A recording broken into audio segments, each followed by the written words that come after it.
ఏంటి అని అంటే వాగ్దానములను నమ్మిన భార్య భర్తలు. ఇక్కడ దీంతో కలిపేసి అంటే కలిపి రాయడం జరిగింది. ఇది మన పాఠానికి సంబంధించినటువంటి హెడ్డింగ్. అంటే దాన్ని మనం ఆలోచిస్తాం. బైబిల్లో మనకి ఏమని ఉంది అని అంటే గలతీలకు రాసిన పత్రిక 3వ అధ్యాయము 16వ వచనంలో గలతీ 3:16 ఏమన్నాడంటే అబ్రహాముకును అతని సంతానమునకును వాగ్దానములు చేయబడిను. అబ్రహాముకును అతని సంతానానికి ఏం చేయబడిందట? వాగ్దానాలు చేయబడినాయి. సో ఆ వాగ్దానాల్ని నెరవేర్చేటటువంటి విషయంలో అబ్రహాం ఎలా ఉన్నాడు, అబ్రహాం యొక్క భార్య ఆయనకి ఎలా సహకరించింది అనేటటువంటి విషయాన్ని మనం ఆలోచిస్తాం. ఏమేమి వాగ్దానాలు చేశాడు దేవుడు వారికి అని అంటే మెయిన్గా ఉండే కొన్ని మాటలు నేను చెప్తాను. అవేంటంటే దేశాన్ని గూర్చి, సంతానాన్ని గూర్చి, క్రీస్తుని గూర్చినటువంటి వాగ్దానాలను చేశాడు. మీరు ఆ చివరన ఉన్న మాటలు అంటే మీ దగ్గర పేపర్ ఉంటే దాంట్లో చూడవచ్చు. 2 లైన్లో ఏ వాగ్దానాలు చేశాడు దేవుడు. 1, వారికి ఏ దేశాన్ని ఇస్తానన్నాడో దాని గురించి చెప్పాడు. 2, వారికి ఇచ్చే సంతానాన్ని గురించి చెప్పాడు. 3వది మెస్సైను గురించినటువంటి, క్రీస్తుని గురించినటువంటి వాగ్దానాన్ని చెప్పాడు. వాగ్దాన ఫలం అనుభవింపకపోయినా సరే, అంటే వాళ్ళ టైంలో వాళ్ళు దాన్ని పొందలేదు. దేవుడు ఏ వాగ్దానం అయితే చేశాడో ఆ వాగ్దానాన్ని వారి టైంలో వాళ్ళు ఏం చేయలేదు, అనుభవించలేదు, ఇంకా అంటే తీసుకోలేదు ఇంకా. అయినా సరే ఎంత ఇష్టంగా లేకపోతే ఎంత కరెక్ట్గా వాళ్ళు ఉన్నారు అని అంటే చనిపోయేంత వరకు కూడా విశ్వాసంతోనే దేవుడు ఇస్తానన్నటువంటి వాగ్దానాలు మాకు కాకపోతే మా సంతానానికి ఇస్తాడు, అదైతే తథ్యం అని చెప్పి జీవించారనమాట. మనం మన టైంలోనే ఆలస్యం అయితే ఓర్చుకోలేం కదండి. చాలాసార్లు ఒక కుటుంబం ఏదో ఒక విషయాన్ని గురించి దేవుడికి ప్రార్థన చేస్తారు 3 వారాలు, 4వ వారానికి ఆ పని జరగలేదంటే నిరుత్సాహపడిపోతారు. ఏం దేవుడు ఇస్తాడో లేదోలే, ఏం జరుగుద్దోలే అని చెప్పేసి. కానీ నీ 4వ తరానికి ఇస్తాను అన్నప్పుడు అసలు ఎక్కడ కూడా చెక్కు చెదరనటువంటి విశ్వాసాన్ని అబ్రహాం కనపరిచాడు. ఆయన కనపరచడమే కాకుండా ఆయన భార్య కూడా ఆయనకి అలాగా సహకరించింది. అది చాలా చాలా గొప్ప విషయం. ఇవాళ చాలా చోట్ల మనం చూసేది ఏంటంటే క్రైస్తవ కుటుంబాల్లో, క్రీస్తు సంఘాల్లో కూడా ఏం చూస్తున్నాము అని అంటే భర్త దేవుని యందు చాలా భయభక్తులు కలిగిన వాడిగా ఉంటే భార్య బలహీనంగా ఉంటుంది. ప్రార్థనకి వెళ్దామంటే ఇవాళ ఏం వెళ్తాంలే అనే టైప్లో చేస్తారు. దేవుని పనికి మన సమయాన్ని వెచ్చిద్దామంటే ఎలా కుదురుద్దులే అనేటటువంటి వాళ్ళు ఉంటారు. దేవుని పని కోసం మన ధనాన్ని వెచ్చిద్దామంటే అంత ఎక్కడుంది మన దగ్గర అనేవాళ్ళు ఉంటారు. దేవుని పని కోసం మనకేదో తలాంత్ ఉంది, చక్కగా మాట్లాడే సామర్థ్యం ఉంది, దాన్ని వినియోగిద్దామని అంటే అదంతా ఎలా కుదురుద్ది, మనకు పిల్లలు ఉన్నారు, మనకి ప్రత్యేకమైనటువంటి జీవితం ఉంది, ఇబ్బంది అవుద్ది కదా అనేటటువంటి భర్త భార్య ఇద్దరు కూడా ఉన్నారు. భార్య ఆసక్తిగా ఉంటే నాకు పని ఉంది నేను తీసుకెళ్ళను అనే భర్త ఉన్నాడు.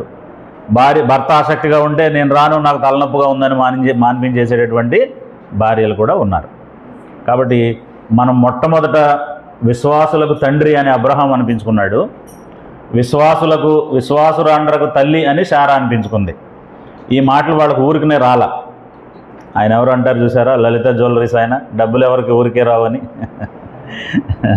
కాబట్టి ఒక బిరుదు దేవుడు ఊరికే ఇవ్వడు ఎవరికని. ఎలా ఇచ్చాడు?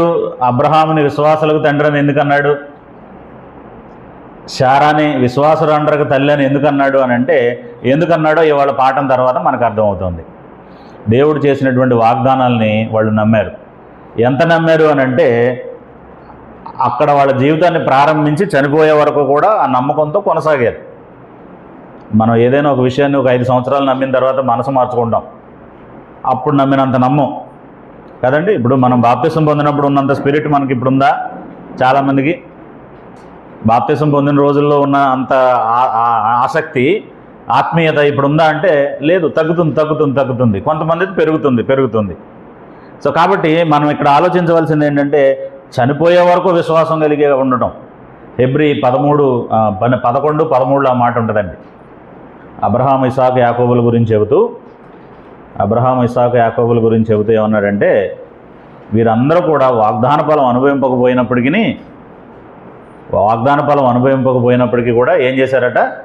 విశ్వాసం గలవారై మృతి నొందారు. చనిపోయే వరకు వాళ్ళల్లో ఏముంది? విశ్వాసం ఉంది. అది మనం గమనిస్తాం, అది మనం చూస్తాం. కాబట్టి ఇక్కడ మనం అర్థం చేసుకోవాల్సింది, ఒక పని చేయండి బ్రదర్, ఈ చైర్ తీసుకెళ్ళిపోండి, బ్యాక్ సైడ్ ఉందా అక్కడ ఏదైనా ఉంటే కూర్చోండి, లేదంటే ఓకే. అమ్మ నువ్వు ముందుకు వచ్చాయమ్మా, అక్కడ కూర్చోకూడదు, ఇవాళ స్పెషల్ క్లాస్. మీ వారి పక్కన కూర్చోవాలి. ఓకే. సో కాబట్టి వాగ్దానాన్ని నమ్మినటువంటి వాటిలో దాని గురించి మనం ఆలోచిస్తూ మనం 3 విషయాలు చెప్పుకున్నాం. దేశాన్ని గురించి, సంతానాన్ని గురించి, క్రీస్తుని గురించి. అబ్రహాముకి వాగ్దానాలు చేయబడినాయి, అందులో దేశాన్ని గురించి మనం ముందు ఆలోచించినాం. ఒకవేళ దేవుని చిత్తం అయితే మనకి ఇంకా సమయం ఉంటే సంతానాన్ని గురించి కూడా మధ్యాహ్నం చెప్పుకుందాం. బోర్డు మీద రాస్తాను, ఈ పేపర్ ఇవ్వడం కుదరదు మీకు, బోర్డు మీద రాస్తాను. సో ఇక్కడ ఇదంతా కూడా ఒక సెట్టే. ఇక్కడ అబ్రహాం గురించే ఉంది మీకు మొదటి పేజీలో. రెండవది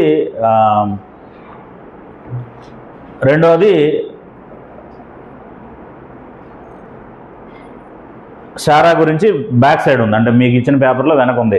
అంటే ఇలా గీత కొట్టుంది కదా అని అది వేరే అనుకోవద్దు, అది మా బాబు అంటే అది ఇక్కడ పెట్టడంలో లోతు విషయంలో అన్నది సపరేట్ సబ్జెక్ట్ కాబట్టి అది వేరే కాబట్టి అన్నాడు. కానీ నేను ఇక్కడ ఏంటంటే ఆ కలిసి వెళ్ళే ప్రయాణంలో లోతును వెంట పెట్టుకెళ్ళడం కూడా ఒక భాగం కాబట్టి దాన్ని కూడా ఇందులో ఇంక్లూడ్ చేశాను, ఆ విషయంలో కూడా ఎలా ఉంది అనేటటువంటిది.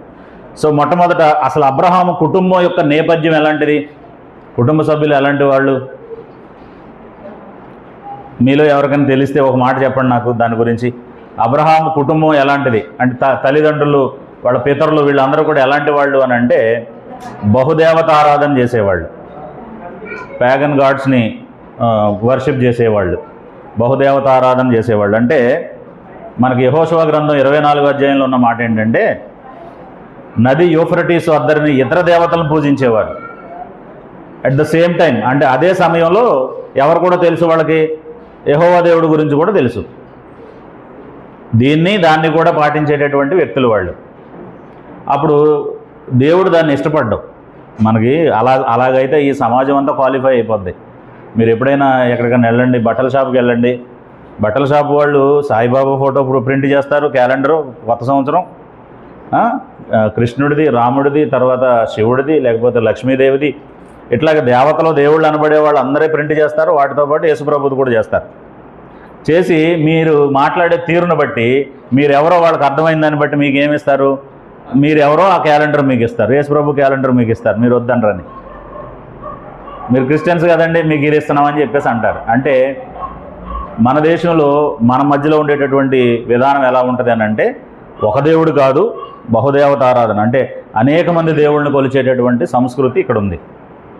ఒకవేళ అది అంగీకారయోగ్యమే అయితే దేవుని దృష్టికి మనం ఇలా సపరేట్గా ఉండాల్సిన అవసరం లేదు. చాలా చోట్ల అంటే వాటి మధ్యలో మనం కూడా ఇప్పుడు మనకి చాలాసార్లు మరి సోషల్ భావాలు ఎలా ఉంటాయి అని అంటే ఇటుపక్క దాన్ని ఏమంటారు ఓంకారం, మధ్యలో సిలువ, ఆ పక్కన 786 అన్నాయి. అంటే ముస్లిమ్స్ దేన్నైతే గొప్పగా అంటే దేవుడిగా భావిస్తారో అల్లాహకు సంబంధించినటువంటి గుర్తు ఏదైతే ఉంటుందో అది పెడతారనమాట అండి. అంటే ముగ్గురు సమానం. పరమత సహనం మన దేశంలో ఉంది.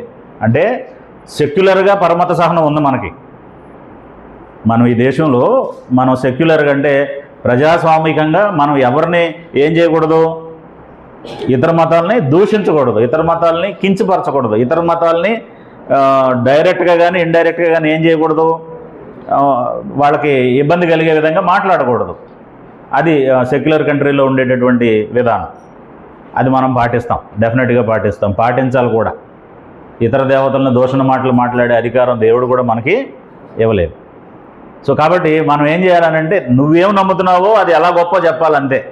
ఇతరులది నీకు అవసరం లేదు, ఇతరుల దాని గురించి నువ్వు మాట్లాడాల్సిన అవసరం లేదు కదండి. ఇప్పుడు మీరు అమ్మే వస్తువు ఎలా ఒరిజినల్లో చెప్తే చాలండి. పక్క షాపోడు ఒరిజినల్ అమ్ముతున్నాడో డూప్లికేట్ అమ్ముతున్నాడో అది మీకు అనవసరం. కొనుక్కునేవాడికి విషయం అర్థమైతే దాన్ని అంగీకరిస్తాడు, లేదు అంటే ఎక్కడికి వెళ్ళి కొనుక్కోవాలనుకుంటే అక్కడికి వెళ్ళి కొనుక్కుంటాడు. సో కాబట్టి ఇక్కడికి సంబంధించి ఒకవేళ అది అంగీకారం అయితే దేవుడు ఏం చేసి ఉండేవాడు అంటే అందరిని అంగీకరించి ఉండేవాడు. కానీ అలా కాదు, దేవుడు ఒక్కడే, దేవుడిని మనం సపరేట్గా ఆయన మాత్రమే పూజించాలి. నీ దేవుడైన యెహోవాను మాత్రమే సేవించి ఆయనకు మాత్రమే మొక్కాలి అనేటటువంటి నియమం కింద మనం అందరం ఉన్నాం. కాబట్టి అబ్రహామును దేవుడు ఏం చేయాలనుకున్నాడు, ఈ బహుదేవతారాధన చేసేటటువంటి తెరహు కుటుంబీకుల్లో నుంచి వేరు చేయాలనుకున్నాడు ఆయన. వేరెందుకు చేయాలనుకున్నాడు అని అంటే ఆయన ద్వారా ఒక గొప్ప జనాంగాన్ని, యెహోవా దేవుడు అంటే ఎవరో ప్రపంచానికి చూపించే జనాంగాన్ని తీసుకురావాలన్నది దేవుని యొక్క సంకల్పం. అందుకు ఎవరిని ఎన్నుకున్నాడు ఆయన? అబ్రహామును ఎన్నుకున్నాడు. అబ్రహామును ఎన్నుకుని అబ్రహాముకు చెప్పాడు. ఇక్కడ చూడండి మీరు, దేవుని పిలుపుకు లోబడెను అనే మాట ఉంది ఇక్కడ. ఇక్కడ ఇక్కడ మీరు చూస్తున్నారు, ఆయన దేవుని పిలుపుకు లోబడ్డాడు అనే మాట. ఆదికాండం 12వ అధ్యాయము 1వ వచనం మనం చదివితే, ఆదికాండం 12వ అధ్యాయం 1వ వచనం మనం చదివితే, అంటే నీవు లేచి నీ దేశము నుండి, నీ బంధువుల యొద్ద నుండి, నీ తండ్రి ఇంట నుండి బయలుదేరి, అదే దేశమో చెప్పలేదండి, నేను నీకు చూపిస్తాను ఒక దేశాన్ని, అక్కడికి వెళ్ళు అన్నాడు. సో దేవుని పిలుపుకు లోబడ్డాడు అబ్రహాం. దేవుని పిలుపుకు లోబడ్డాడు అబ్రహాము. దేవుడు నన్ను పిలిచాడు, నేను వేరేగా ఉండాలి, బహుదేవత ఆరాధన నేను చేయకూడదు అనేది అర్థం చేసుకుని వేరుగా ఉండటానికి బయలుదేరాడు. అంటే మన పాఠం, ఈ వాగ్దానానికి, నేను నీకు చూపించే దేశాన్ని నీకు ఇస్తాను, అక్కడికి వెళ్ళమని దేవుడు చెప్పిన దానికి అబ్రహాము శారా ఎలా కలిసి ప్రయాణం చేశారన్నది ఆలోచిస్తున్నాం మనం. అబ్రహాం ఒక్కడి విశ్వాసాన్ని ఆలోచించట్లేదండి. ఇప్పుడు మీలో ఎవరైనా పని ఇక్కడ లేదు, ఇక్కడ బ్రతకడానికి కుదరట్లేదు, మనం ఎక్కడికో వెళ్ళిపోదాం అన్నారు. ఒకవేళ అది హైదరాబాదో, మద్రాసో, బెంగళూరు, బాంబేనో అయితే ఎవరైనా సంతోషంగా అక్కడ బోల్డన్ని అవకాశాలు ఉంటే బ్రతుకుతాం అనుకుంటాం. కానీ ఏదైనా ఒక మారుమూల ప్రాంతానికి వెళ్ళాల్సి వస్తే అక్కడ పరిస్థితులు ఎలా ఉంటాయి, ఎలా బ్రతుకుతాం అని చెప్పేసి చాలా తడబడతాం, చాలా స్ట్రగుల్ అవుతాం, చాలా తర్జన పడతాం. మేము చాలామంది సువార్థికులకి బైబిల్ ట్రైనింగ్ అయ్యి దేవుని పని వీళ్ళు చేయగలరు, సామర్థ్యం ఉంది అనుకున్న వాళ్ళకి, బాబు సత్తెనపల్లిలో దేవుని పని ఉంది, అక్కడ సువార్థికుడు చనిపోయాడు, మీరు వెళ్ళి అక్కడ దేవుని పని చేస్తారా అని నేను కొంతమందిని అడిగితే వాళ్ళు ఎంత ఇస్తారు, ఎవరు చూసుకుంటారు మా గొడవ, మాకు ఏదైనా ఇబ్బంది అయితే ఎవరు పట్టించుకుంటారు, అక్కడ ఉన్న వాళ్ళలో గట్టోళ్ళు ఎవరున్నారు అన్నారండి. మరి గట్టోళ్ళు అంటే ఎవరో నాకు ఇప్పుడు కనపడలేదు ఏళ్లలో, నేను ఎవరి గురించి చెప్పలేకపోయాను. అప్పుడు ఎంత ఇస్తారు అనగానే నేను అతన్ని డిస్క్వాలిఫై చేసుకున్నాను నా మనసులో, ఈ వ్యక్తిని పంపడం ధర్మం కాదు. ఎందుకంటే అతను దేన్ని బట్టి వస్తాడు, ఇక్కడికి వస్తే డబ్బుని బట్టి వస్తాడు, అది సరిపోకపోతే మళ్ళీ 2-3 నెలలకే మొదలు పెడతాడు నాకు ఇంకా కావాలని. ఇప్పుడు నేనేం చేయాలి, అప్పుడు మీరేం చేయాలి? సరే నేనో మీరో ఎవరో ఒకళ్ళు ఇస్తాం, అది విధానం కాదండి. దేవుని పని చేయడానికి రావాలి. దేవుని పని చేయడానికి సత్తెనపల్లి రావడానికి సంఘం ఉంది, మంచి బిల్డింగ్ ఉంది, సహకరించే సహోదరులు ఉన్నారు. 3 సంవత్సరాల నుంచి సువార్థికుడు లేకపోయినా ఇలాంటి కార్యక్రమాలు ఈవెన్ మేము హైదరాబాద్లో కూడా నిర్వహించట్లేదు, భార్యాభర్తల తరగతి అనేది. మా దగ్గర డబ్బులు ఉన్నాయి, మా దగ్గర మనుషులు ఉన్నారు. అంటే మేము ఏదో ఇంకో పద్ధతికి వెళ్తున్నాం, అంటే ఇది చేయకూడదని కాదు కానీ చేస్తాం ఎప్పుడోకప్పుడు. చెప్తున్నాను, అంటే అలాంటి పరిస్థితుల్లో ఇక్కడ సంఘం ఉంది. మరి ఇలాంటి సంఘంలో పనిచేయడానికి, డౌట్ పట్టడానికి, నిజంగా దేవుని పని చేసేవాళ్ళు ఎవరికి కూడా, చేయాలన్న వాళ్ళు ఎవరికి కూడా రాకూడదు ఆ సందేహం. నేను దుఃఖపడ్డాను చాలాసార్లు. ముగ్గురు నలుగురు 5 పైన నేను అడిగా, వీళ్ళకి సామర్థ్యం ఉందని నమ్మిన వాళ్ళని, బాబు అక్కడికి వెళ్ళి పనిచేయండి, మీరు బైబిల్ ట్రైనింగ్ అయ్యారు కదా, ఎక్కడికో చోటకి వెళ్ళాలి కదా, మీకు ఆల్రెడీ ఉన్న దగ్గరికి వెళ్ళి మీరు పనిచేయండి అని అంటే వాళ్ళు ఏదో ఒక నెంబర్ చెప్పారు, ఇంత డబ్బులు ఇస్తామంటే వెళ్తాము. ఒకవేళ ఏమైనా ఇబ్బంది అయితే మరి మీరేమన్నా గ్యారంటీ ఇస్తారా హైదరాబాద్ నుంచి? ఇలాగ మాట్లాడారండి. అబ్రహాం ఏమన్నాడండి? అబ్రహాంకు ఫోన్ లేదండి, గబుక్కునే హైదరాబాద్లో ఉన్న నాకు ఫోన్ చేసినట్టు చేయడానికి. అబ్రహాం దగ్గర ఏ సదుపాయాలు లేవండి. ఎవరికి చెప్పుకోవడానికైనా మళ్ళీ వెళ్ళాలి ఈయన. ఎవరికైనా చెప్పాలంటే ఏం చేయాలి? ఆ ఊరు వెళ్ళాలి, అక్కడ ఉన్న వాళ్ళతో చెప్పుకోవాలి. అంటే అబ్రహాం ఎవరిని నమ్మాడు? దేవుడిని నమ్మాడు. అందుకే అది అతనికి నీతిగా ఎంచబడింది. కాబట్టి ఈ పని దేవుని పనిలాగా చూడగలిగే వాళ్ళు ఏ ఊరైనా వెళ్ళిపోతారండి. అంటే నేను నా గొప్ప చెప్పడం కాదు, నేను హైదరాబాద్లో పనిచేయగలనని జాషో గారు కూడా 100% నమ్మకం లేదు. ఆయన అనుకున్నారు అనవసరంగా ఈ అబ్బాయిని ట్రబుల్లో పెట్టేస్తానా అనుకుని 1కి 10 సార్లు అడిగారండి, బ్రదర్ పర్లేదా, మీరు వెళ్ళి అక్కడ పని చేయగలరా, అక్కడ ఉంటారా, మీకు తెలుస్తుందా, మరి అంత బాగా చదువుకున్న వాళ్ళు, రకరకాల భాషలు మాట్లాడేవాళ్ళు, మీరు వెళ్ళి అక్కడ పని చేయగలరా అని అడిగారు. నేనే మాట అడగలేదండి, నాకు తెలిసినంత మటుకు నేను జీతం గురించి అడగలేదు, అక్కడ ఎవరు చూసుకుంటారని అడగలేదు. అంటే నేను నమ్మింది, నేను నేర్చుకున్నది అప్పటికి ఏంటంటే, మనం చేసే పని ఎవరిది? దేవుంది. ఎవరు చూసుకుంటారు? దేవుడు చూసుకుంటాడు. దేవుడు చూసుకున్నాడు. నా భార్య కూడా అడగల. నా మొదటి నుంచి ఆమె అడగదండి నన్ను ఏది. నా భార్య కూడా మొదటి నుంచి నన్ను మరి అక్కడ ఎలాగండి, అక్కడ పరిస్థితి ఏంటి అని అందండి. నేను వెళితే నాతో కూడా వచ్చేద్ది అంతే. ఎక్కడికైనా సరే నేను బస్ ఎక్కి ఫలానా చోటకి వెళ్తున్నాం అనేంతవరకు ఆమెకు కూడా తెలియదండి ఎక్కడికి వెళ్తున్నాం. నాతో వచ్చింది అంతే. మా అక్క మా బావ, అంటే నేను మేనకోడలను చేసుకున్నాను. మా అక్క మా బావ, మా బంధువులు అందరూ అన్నారు, ఎలారా అంత దూరం వెళ్ళి అక్కడ ఏదన్నా ఆపదంటే ఎవరుంటారు నీకు అక్కడ అన్నారు. ఎవరుంటామంటే నన్ను పిలిచిన ఆయన ఉన్నాడు కదా, దేవుడు ఉన్నాడు కదా. కాబట్టి దేవుడిని నమ్మి పాడైపోయిన వాళ్ళు ఎవరు లేరు. దేవుడి మీద ఆధారపడి వెళ్ళి సిగ్గుపడిన వాళ్ళు ఎవరూ లేరు. దేవుడి మీద ఆధారపడి దేవుని పని మొదలుపెట్టి భంగపడిన వాళ్ళు ఎవరూ లేరు. మీరు ఎక్కడన్నా బైబిల్లో ఉంటే నాకు ఒక్క వ్యక్తిని చూపించండి, నేను అది అంగీకరిస్తాను. ఎవ్వరూ లేరండి. అనుమానం ఉండి వెళ్ళి నమ్మలేక వెనక్కి వచ్చిన వాళ్ళు దెబ్బతిన్నారు. పూర్తిగా దేవుని మీద ఆధారపడిన వాళ్ళు ఎవరో కూడా ఎక్కడ దెబ్బతినలేదు. సో కాబట్టి అబ్రహాము నమ్మాడు. అబ్రహాముని ఎలా చూసింది శారా? అబ్రహాముని ఎలా చూసింది? యజమానిగా చూసిందండి శారా. భార్య చాలా విషయాల్లో భర్తను ఎలా చూడాలి, కుటుంబానికి సంబంధించిన నిర్ణయాలు తీసుకునేటప్పుడు ఎలా చూడాలమ్మా భార్యలు భర్తని? యజమానుడిగా చూడాలి. ఆ గౌరవం ఆయనకి ఇస్తేనే మీరు లోబడగలరు. అలా కాకుండా మీ సొంత ఆలోచనతో మీరు చూశారనుకోండి, ఈయన ఇది చేయగలడా అది చేయలేడా అని మీరు ఆయన గురించి ఏమైనా లెక్కలేశారనుకోండి, అది కుదరదు. సో భార్య ఎప్పుడు కూడా భర్తను ఎలా చూడాలి? నిర్ణయాలు తీసుకునే సందర్భంలో అతన్ని యజమానిగా చూడాలి, ఆయన నిర్ణయానికి సహకరించాలి. ఇప్పుడు ఈ నిర్ణయం ఏం తప్పు నిర్ణయం కాదు. పోనీ నేను వ్యాపారం చేస్తాననలేదు, లేకపోతే ఏదైనా వేరే పని చేస్తాననలేదు. ఆయన దేవుడు మనల్ని పిలిచాడు, దేవుడే చెప్పిన పని చేయడానికి నేను వెళుతున్నాను అంటే నేను కూడా నీతోనే ఉంటాను అని చెప్పి భర్తకి ఎలా లోబడిందట? యజమానిగా భావించి లోబడింది. ఒకసారి పేతురు రాసిన మొదటి పత్రిక 3వ అధ్యాయం 6వ వచనం చదవండి.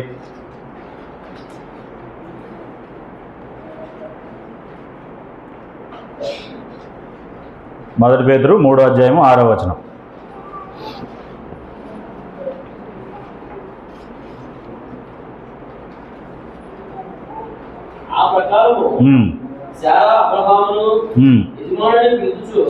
శారా అబ్రహామును యజమానుడని పిలుచుచు అతనికి లోబడి ఉండెను. ఇక్కడ మీరు గమనించండి సోదరీలు, ఒక మాట, లోబడి ఉండెను అనే మాట బానిసత్వం కాదు. లోబడి ఉండెను అనే మాట వినగానే చాలామందికి ఏమనిపిస్తుంది అని అంటే, ఇక మాకేమీ ఆలోచనలు ఉండవా, మా ఇష్టాలు ఏమి ఉండవా అని చెప్పి. అబ్రహాముకి చాలాసార్లు చుక్కలు చూపించిందండి శారా. అంటే మన భాషలో చెప్తున్నాను. అంటే ఆమె కూడా స్వేచ్ఛ ఉందా లేదా ఇంట్లో? ఆమె మాట కూడా నెగ్గే పరిస్థితి ఉందా లేదా ఇంట్లో? ఉంది. నువ్వు పెళ్లి చేసుకోండి దాసిని చేసుకున్నాడండి. కొడుకు పుట్టిన తర్వాత వాడిని ఆమెను తీసుకెళ్ళి ఎడారిలో వదిలేసి రమ్మందండి, వదిలేసి వచ్చాడండి. అలాగని అంటే మనం అంటాం కదా కుక్కిన పేనులా పడి ఉండాలని, అలాగ ఉండాల శారా. లోబడింది అంటే దాని అర్థం బానిసత్వం కాదు, అది సహకరించడం.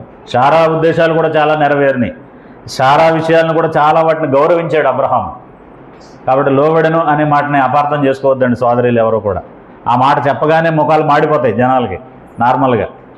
శారా లోబడింది అనగానే ఈయన మళ్ళీ మొదలెట్టాడు అని చెప్పి. ఒకసారి స్త్రీల కూడికలో నన్ను వాక్యం చెప్పమని ఒకళ్ళు పిలిచారండి. అంకుల్ గారు మీరు అన్నీ బాగానే చెప్పారు, కానీ మీరు కూడా పురుషుడే కాదండి, అందుకే ఇలా చెప్పారండి అన్నాను నమ్మకాన్ని. మరి ఏం చేయనమ్మా నేను? నావే ఇవి పేతురు రాసిన పత్రిక మొదటి పేతురు 3:6 నేను రాయించానా? పోనీ నేను అతికిచ్చానా దాని మీద? నేను పుట్టక ముందు రాశారమ్మా ఇవన్నీ, నేనేం చేయను తల్లి అన్నాను అనమాట. కాబట్టి లోబట్టం అని అంటే దాని అర్థం గుడ్డిగా ఫాలో అవటం కాదు, మంచి పనికి సహకరించటం, మంచి పని చేసేలాగా భర్తని ప్రోత్సహించటం. వెళదాం రండి, దేవుడు మనల్ని పిలిచింది. దేవుడి మీద అబ్రహాముకున్న నమ్మకమే శారాకుందా లేదా? అందుకే సంఘాల్లో తరచూ భార్యాభర్తలకు తరగతులు జరగాలి. ఎందుకంటే భర్త ఏమో ప్రతి క్లాస్కి వెళ్తాడు, భర్త ఏమో ప్రతి మీటింగ్కి వెళ్తాడు, భర్త ఏమో వ్యక్తిగతంగా సహోదరులను కలుసుకుంటాడు, మాటిమాటికి ఆయన విశ్వాసం వేరే ఉంటుంది. సోదరులేమో తక్కువ సమయాల్లో సంఘంతో కలిసి ఉంటారు, ఆదివారం వెళ్తారు కానీ అయిపోగానే మళ్ళీ ఇంటికి వెళ్ళిపోతారు. అంటే వాళ్ళకంత ఎక్కువగా అవకాశాలు ఉండవు. కాబట్టి ఇప్పుడు ఏమవుద్ది, ఒక పని చేసేటప్పుడు ఇప్పుడు ఒక బండికి 2 చక్రాలు ఉన్నాయి, ఒక కారుకి 2 చక్రాలు ఉన్నాయి. ఒకటి స్మూత్గా గిరగిర గిరగిర తిరిగేస్తుంది, ఒకటి చాలా కష్టంగా తిరుగుతుంది. ఏమవుద్దండి అప్పుడు? ఆ కారు ప్రాపర్గా వెళ్ళదు, ఆ బండి సరిగ్గా నడవదు. కాబట్టి సమవిశ్వాసం ఉండాలి ఏ విషయంలోనైనా సరే. భార్యకి భర్తకి ఏముండాలి? సమవిశ్వాసం ఉండాలి, ఈక్వల్గా ఉండాలి ఫెయిత్. అప్పుడు అది బండి సులువుగా వెళుతుంది. కాబట్టి నేను చాలాసార్లు ఇద్దరు భార్యాభర్తలు కలిసి వచ్చేవాళ్ళని, భార్యాభర్తలు కలిసి ఏ ఇంటికైనా, ఆఖరి కొంతమంది విజిటింగ్ చేయడానికి ఎవరి దగ్గరికైనా వెళ్ళినప్పుడు కూడా వాళ్ళిద్దరూ కలిసి వస్తారండి. ఫలానా వాళ్ళ ఇంట్లో ఎవరికో బాగాలేదంటే ప్రార్థన చేసి వద్దామంటే కొంతమంది భార్యని వెంట పెట్టుకొస్తారు. నేను అనుకుంటాను ఈయన ధన్యుడు అని. ఎందుకంటే అక్కడ పరిస్థితులన్నీ నాకు అర్థమవుతాయి. ఒకసారి వచ్చిందనుకోండి భార్య, విజిటింగ్ అయినప్పుడు ఆ కుటుంబం ఏదో మాట్లాడతారు, వాళ్ళు బాధలు చెప్పుకుంటారు, వాళ్ళు ఏదో టీ ఇస్తారు, కాఫీ ఇస్తారు, కొంచెం ఆలస్యం అవుద్ది ఇంటికి వెళ్ళడం. ఈమె ఇంట్లో ఉందనుకోండి, ఆమె లెక్క చూసుకుంటారు అనమాట, 4 గంటలైంది వెళ్ళి ఇంకా రాలేదని. ఒకసారి విజిటింగ్కి వచ్చిందనుకోండి ఆమె కూడా, అప్పుడు ఆమెకు అర్థం అవుద్ది ఏమని. సువార్థకులు మనం కూడా పనిచేయాలండి. అప్పుడప్పుడు ఎక్కడికన్నా మనతో పాటు తీసుకెళ్తే అసలు ఒకళ్ళ ఇంటికి వెళ్ళినప్పుడు వాళ్ళు ఎలా మనతో ఆలోచనలు పంచుకుంటారో, వాళ్ళని ఓదార్చవలసినటువంటి పరిస్థితి ఎలా ఉంటుందో, ఏదైనా అడిగినప్పుడు సమాధానం ఒక్కొక్కటి తెగదండి, అడిగిందే అడుగుతూ ఉంటారు. అన్నీ అయిపోయాక బ్రదర్ గారు మళ్ళీ ఎలా చేయొచ్చండి అంటారండి. ఇప్పుడు దాకా చెప్పింది అదే కదమ్మా అనలేము, మళ్ళీ చెప్పాలి. సో కాబట్టి ఇలా ఎన్నో విషయాల్లో మెరుగుపడతాం ఇద్దరు కలిసి వెళితే. అసలు పిల్లలతో కూడా వెళితే ఇంకా బ్రహ్మాండం. అప్పుడు కుటుంబం అంతా ఒక సెట్లో ఉంటారు, ఒకలాగా ఉంటారు అనమాట. సో కాబట్టి బైబిల్ అందుకే నేను నా ఇంటి వారు అని ఎవరు చెప్తారో ఆ కుటుంబాలు చాలా పవర్ఫుల్గా ఉన్నాయండి. వాళ్ళు చాలా దేవుని పనికి బాగా సహకరించినటువంటి వ్యక్తులుగా ఉన్నారు. సో భర్తని యజమానిగా చూసింది ఆమె. కాబట్టి ఆమె కూడా ఏం చేసింది, ఆయనతో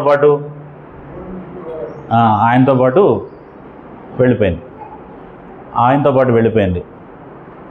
రెండోది, ఆ వెళ్ళే దేశానికి వచ్చినటువంటి సమాచారం లేదు. అడుగుతారో అడగరండి? అడుగుతాం, ఎవరైనా అడుగుతాం. ఏ ఊరన్నా మీ భర్తకు ట్రాన్స్ఫర్ వచ్చిందనుకోండి ఉద్యోగం చేసే ఆయనకి, లేదు ఏదైనా పని నిమిత్తం వలస వెళ్ళే వాళ్ళు ఉన్నారనుకోండి, ఇక్కడ నుంచి వేరే ప్రాంతానికి మైగ్రేట్ అయ్యే వాళ్ళు ఉన్నారనుకోండి, అక్కడికి వెళ్తాం. అక్కడ మనుషులు ఎలా ఉంటారు, అక్కడ పరిస్థితులు ఎలా ఉంటాయి, అక్కడ అన్నీ బాగుంటాయా, నీళ్లు బాగుంటాయా, ఆ వాతావరణం బాగుంటుందా, చల్లగా ఉంటుందా, వేడిగా ఉంటుందా, పిల్లలు చదువుకోవడానికి స్కూల్స్ ఉంటాయా, మనం చక్కగా ఉండటానికి మంచి ఇళ్ళు ఉంటాయా, మనుషులు మంచివాళ్ళైనా, గొడవలు అవుతాయా, ఎలాంటి వాళ్ళు అని ఇన్ని అడుగుతాం మనం. అడగాలి, తప్పని నేను అంటలేదు అడగటం. కానీ దేవుడు చెప్పాడు ఏమనంటే, నేను నీకు దేశాన్ని చూపిస్తాను, నువ్వు రా అని చెప్పాడండి. ఇక దేవుడు అన్న తర్వాత ఇంకా ఏంటని అడగొచ్చా మనం? ఏంటని అడిగామంటే ఇక దేవుడు అర్థం కాలేదని మనకి. దేవుడు నీకు ఒకటి ఇస్తానయ్యా రా అన్నాడు అనుకోండి, ఏమిస్తావని అడగకూడదు ఆయన్ని. నువ్వు వెళితే దేవుడు ఆయన స్థాయిలోది ఇస్తాడు నీకు, నువ్వు ఊహించంది ఇస్తాడు నీకు, అంతేనా? దేవుడు ఎప్పుడైనా ఎలా ఇస్తాడో, ఏదైనా మనకిస్తే ఆయన స్థాయిలోనే ఇస్తాడు. అది భద్రత అయినా, అది ఆరోగ్యమైనా, అది డబ్బు అయినా, అది పేరైనా, మనం ఊహించిందే ఇస్తాడు మనకి. మనం ఊహించిన దానికంటే రెట్టింపిస్తాడు ఆయన. కాబట్టి వీళ్ళు దేవుణ్ణి సృష్టికర్తగా చూశారు. సృష్టికర్తగా చూస్తే ఏంటి అర్థం? దేన్నైనా క్రియేట్ చేసైనా మనకి ఇవ్వగలడు. ఒకవేళ అక్కడ లేదనుకో మనకు కావాల్సింది, ఏం చేయగలడు దేవుడు? సృష్టించిస్తాడు, దాన్ని సృష్టించి మనకిస్తాడు. అలా నమ్మారు దేవుణ్ణి. కాబట్టి వాస్తవానికి వీళ్ళు హారాన్ నుంచి బయలుదేరి కనాన దేశం వెళ్ళాలి. తర్వాత చెప్పాడు దేవుడు, నేను నీకు చూపించే కనాన దేశానికి రా అని చెప్పేసి. కానీ పిలిచినప్పుడు మాత్రం ఆయన ఏ దేశానికి వెళ్ళాలో ఆయన దగ్గర సమాచారం లేదు. వెళ్ళే దేశాన్ని గురించి అసలు ఆయన దగ్గర ఏ సమాచారం లేదు, అయినా వెళ్ళాడు. ఎలాంటి వాళ్ళండి ఆ మనుషులు, ఆ దేశ పరిస్థితులు ఎలా ఉన్నాయి తర్వాత మనం ఆలోచిద్దాం, అది ఎలాంటి మనుషులు అనేది. సో కాబట్టి భార్య భర్త ఒకరికొకరికి, అంటే ఇరువురి మధ్య ఉండాల్సినటువంటి అవగాహన ఏంటంటే, భర్త మంచి నిర్ణయం తీసుకుంటే, సత్ప్రవర్తన గలవాడైతే, దేవుని యందు భయభక్తులు గలవాడైతే ఇంకా మనం మాట్లాడవలసిన అవసరం లేదు. ఆఖరికి నష్టం వచ్చినా దేవుడు దాన్ని మళ్ళీ ఆ నష్టాన్ని మనకు పూడుస్తాడు తప్ప మనం ఎదురు చెప్పాల్సిన అవసరం కానీ, లేకపోతే ఇంకో పని చేయాల్సినటువంటి అవసరం లేదు. అంటే ఇద్దరు ఎవరు నమ్మారు? దేవుణ్ణి, ఆయన శక్తిని నమ్మారు. అంటే ఇద్దరు సమానమైన వాళ్ళేనా? ఇద్దరు భార్యాభర్తలు ఇద్దరు కూడా ఒక విశ్వాసం ఉన్న వాళ్ళేనా? ఈక్వలేనా? ఈక్వలే. అబ్రహాం ఎంత నమ్మాడో శారా అంత నమ్మింది. మీరు అబ్రహాంకు 100 మార్కులు వేస్తే శారాకు కూడా ఎన్ని వేయాలండి? నిస్సందేహంగా 100 వేయచ్చు. ఎందుకంటే ఎన్ని విషయాల్లో ఆమె నమ్మిందో మనం చూస్తాం. తర్వాత అంటే దేశానికి వచ్చిన సమాచారం లేదు, కానీ ఎలా వెళ్ళింది అని అంటే భార్యకు కూడా అబ్రహాంకు ఉన్నటువంటి విశ్వాసం, ఒకే విశ్వాసం వాళ్ళిద్దరిది. అబ్రహాంకి ఎలాగైతే దేవుడి మీద నమ్మకం, శారాకు కూడా అలాగే దేవుడి మీద నమ్మకం. మనం సువార్తికులను చాలాసార్లు మనం నమ్మినట్టుగా సోదరులు నమ్మలేనటువంటి పరిస్థితులు ఉంటాయి. కారణం ఏంటంటే వాళ్ళని మనం మన స్థాయిలో విశ్వాసంలో పెంచకపోవటమే. చాలా విషయాలు వాళ్ళకి ఎక్స్ప్లెయిన్ చేయాలి. మనం మంచి జరిగినప్పుడు క్రెడిట్ మనం తీసుకుంటాం. ఏదైనా అనుకోండి కొనగలిగాం అనుకోండి, నేను చాలా బాగా ఎక్కడో నీకు చెప్పకుండా డబ్బులు దాశాను, అలా చేశాను, ఇలా చేశాను అని చెప్పేసి క్రెడిట్ మనం తీసుకుంటాం. ఎవరి గురించి చెప్పం? ఇది దేవుడు మనకిచ్చాడు, అసలు వాస్తవంగా నేను కూడా అనుకోలేదు ఇది కొనగలుగుతామని అని దేవుడి మీద చెప్పం మనం. నేను చాలా కష్టపడ్డాను, నాకు చాలా మంచి స్నేహితులు ఉన్నారు, నాకు మంచి బంధువులు ఉన్నారు, షాపోడు నాకు తెలుసు, అందుకే తక్కువకి ఇచ్చాడు అని ఇవన్నీ చెప్తాం అనమాట అండి. క్రెడిట్ ఎవరు తీసుకుంటారు? మనం తీసుకుంటాం. నష్టం వచ్చినప్పుడు ఏమిటో అసలు దేవుడన్నా చెప్పాలి కదా, మనకి మనుషులు చెప్పలేదు, ఇలా జరిగింది ఏంటని దేవుడి మీద పెడతాం అనమాట. అందుకు మనలాగా మన ఇంట్లో ఉండేవాళ్ళు సోదరులు ఆలోచించలేకపోవడం, కొన్నిసార్లు సోదరులు బాగా ఆలోచించి సోదరులు ఆలోచించలేకపోవడానికి కారణం ఏంటంటే వీళ్ళకి బైబిల్ తెలుసు, వీళ్ళు ప్రార్థనకి వెళ్తారు, వీళ్ళు విశ్వాసంగా ఉంటారు, వాళ్ళ గురించి పట్టించుకోరు. ఏమనుకుంటారంటే ఆ ఫోన్లే మనల్ని వెళ్లకుండా ఆపట్లేదు కదా, వాళ్ళదే మందే అనుకుని మామూలుగా ఉంటారండి. కానీ కొన్నిసార్లు అది చాలా ఇబ్బంది కలుగు చేస్తుంది. మీరు అనుకున్న దాన్ని వాళ్ళు చేయనివ్వరు, అలా ఎందుకు ఇలా ఎందుకు అని అడ్డుపడే పరిస్థితి ఉంటుంది. కాబట్టి నెమ్మదిగా ఏం చేస్తూ ఉండాలి అంటే ప్రతి విషయంలో దేవుని దయ వలన ఇది చేయగలిగాం, దేవుని కృప వలన ఇలా ఉండగలిగాం అనే విషయాలను ఏం చేస్తూ ఉండాలంటే భార్య భర్తకి, భర్త భార్యకి ఎక్స్ప్లెయిన్ చేస్తూ ఉండాలి. విశ్వాసంలో దగ్గరగా ఉండటానికి ప్రయత్నం చేయాలి ఎప్పుడు కూడా. నువ్వు దేని నమ్ముతావో నీ భార్య అది నమ్మేలాగా, నీ భర్త ఏది నమ్ముతాడో నువ్వేది నమ్ముతావో అది నీ భర్త నమ్మేలాగా ఉండాలి. ఒకే దేశాన్ని అంటే ఒకే విశ్వాసం గలవాళ్ళు కాబట్టి దేశానికి వచ్చిన సమాచారం లేకపోయినా వెళ్ళారు. అబ్రహాము ఆ దేశం వెళ్ళి ఇదే నీ సంతానానికి నేను ఇచ్చే దేశం, ఇక్కడ తూర్పు నుండి పడమటి నుండి ఉత్తరానికి నలుదిక్కులో నువ్వు తిరుగు అని చెప్పినప్పుడు అబ్రహాం ఏం చేశాడు అని అంటే అక్కడ బలిపీఠం కట్టి దేవుణ్ణి మహింపరిచాడు. నిజంగా మీరు ఎవరైనా కనాన దేశం గురించి కనుక తెలుసుకుంటే ఈ దేశమా దేవుడు మనల్ని రప్పించిందని ఎవరైనా బలి అర్పిస్తారా దేవుడికి?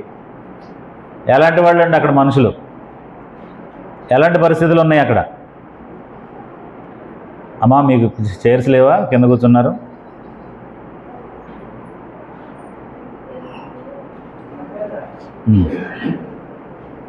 అవును, బ్రహ్మం గారి పక్కకు పంపించేయండి. అక్కడ కూర్చోకూడదమ్మా నువ్వు. మీ ఇద్దరు అక్కడ కూర్చో ఇద్దరు, మీ ఇద్దరు కూర్చోండి. భార్యాభర్తలు ఉంటే అక్కడ ఇద్దరు కూర్చోవడమే. రైట్. సెకండ్ సెషన్లో ఒక పని చేయొచ్చండి. ముందు వరుస కుర్చీలు తీసేసి బ్యాక్ సైడ్ వేస్తే ఇక్కడ కూర్చుంటే వాళ్ళు కూడా వినడానికి బాగుంటుంది. ఎవరైనా పెద్దవాళ్ళు కింద కూర్చోలేని వాళ్ళు ఉంటే ఇబ్బంది పడుతూ కూర్చోవద్దామా, మీకు చైర్ ఇస్తారు ఎవరొకళ్ళు, అవసరమైతే పిల్లలు ఎవరైనా కింద కూర్చుంటారు. ఓకే. సో కాబట్టి దేవుణ్ణి మహింపరిచాడు. కనాన దేశం ఎలాంటిది అని అంటే అక్కడ మనుషులందరూ కూడా విగ్రహారాధికులు, బహుమూర్ఖులు, అంటే నాగరిక ప్రపంచం కాదది. అంటే మనిషి ఎలా గౌరవించాలో తెలిసిన మనుషులు వాళ్ళు కారు. అలాంటి పరిస్థితుల్లో ఉన్నటువంటి దేశం వెళ్ళి నాకు దేశాన్ని దేవుడు చూపించాడు, నా సంతానానికి ఇస్తానన్నాడు, ఈ దేశానికి నేను వచ్చాను అని చెప్పి అక్కడ మొట్టమొదట ఏం చేశాడండి ఆయన? అంటే మనం ఏదైనా పని చేసేటప్పుడు అబ్రహాం మనకు నేర్పిన మోడల్ ఏంటంటే ముందు దేవుణ్ణి స్తుతించి తర్వాత మన పని మొదలు పెట్టాలండి. దేవుడు అబ్రహాంని ఈ దేశంలో నేను ఉండేది అని అంటే మంచి ఇల్లు ఎత్తుక్కోలేదు, ఆయన మంచి సదుపాయాలు చూసుకోలేదు, అన్నీ అయిన తర్వాత కాదండి. అంటే జనరల్గా మనం ఏం చేస్తామనంటే ఒక ఇంట్లో సెటిల్ అయిపోయిన తర్వాత అప్పుడు థ్యాంక్స్ గివింగ్ ప్రేయర్ పెట్టుకుంటాం జనరల్గా. అంటే ఇప్పుడు మనం ముందు చేయడానికి లేదనుకోండి, ప్రార్థన చేసుకోగలం. అసలు చెప్తున్నాను మామూలుగా మన ప్రయారిటీ ఏమై ఉండాలి? మనకు దేవుడు ఒక మార్గం చూపించినప్పుడు ముందు దేవుడిని స్తుతించి తర్వాత మన పని మనం చేయాలి. అబ్రహాం ఏం చేశాడు? ఆ దేశం వచ్చి ముందు బలిపీఠం కట్టి అక్కడ దేవుడిని ఆరాధించి దేవుడిని మహింపరిచి తర్వాత వెళ్ళాడు. ఇప్పుడు ఈ పని చేయడానికి ఆ శారా సహకరించి ఉంటుందా? అంటే శారా చేసిన పనుల్ని, శారా చేసినటువంటి విషయాలను కనుక మనం చూస్తే దేవుణ్ణి ఆరాధించడంలో ఆమె సహకారిగా ఉందా లేదా? ఉంది, సహకారిగా ఉంది. ఈమె సహకారం లేకపోతే అబ్రహాం అంత ప్రశాంతమైనటువంటి మనసుతో దేవుణ్ణి ఆరాధించలేడు. మనలో ఎవరం కూడా సోదరులు సహకరించకపోతే వచ్చి మంచి మనసుతో దేవుడిని ఆరాధన చేయలేం, ప్రసంగం కూడా చేయలేం. వాక్యం చెప్పేవాళ్ళు వెళ్ళి వాక్యం కూడా ప్రశాంతంగా చెప్పలేరండి. ఇంట్లో ఏమన్నా చిరాగ్గా ఉందనుకోండి, విసుక్కున్నారనుకోండి, ఏదైనా గొడవపడి వచ్చారనుకోండి, మాట్లాడుకోకుండా వచ్చారనుకోండి, వాక్యం చెప్పినా ఆ రోజు కింద మీద అయిపోతూ ఉంటుంది, ఒక మాట వస్తూ ఉంటుంది. ఎందుకంటే హృదయం, మనసు ఇవన్నీ ప్రశాంతంగా ఉంటేనే ఒక వ్యక్తి ఏం చేయగలడంటే చక్కగా మాట్లాడగలడు, నెమ్మదిగా మాట్లాడగలడు. సో దేవుడిని ఆరాధించాలి అని అన్నట్లయితే భార్యాభర్తలు ఇద్దరు కూడా సహకారిగా ఉండాలి. నాలుగోది మనం ఏం చూస్తున్నాం అంటే నీ 4వ తరం స్వతంత్రించుకుంటారు. ఈ దేశాన్ని ఎవరు స్వతంత్రించుకుంటారని చెప్పాడు? 4వ తరం స్వతంత్రించుకుంటారు అని చెప్పాడు. అంటే దాన్ని పైన కింద అయింది, దాని తర్వాతే చెప్తానులే నేను, అది ఇబ్బంది ఏం లేదు.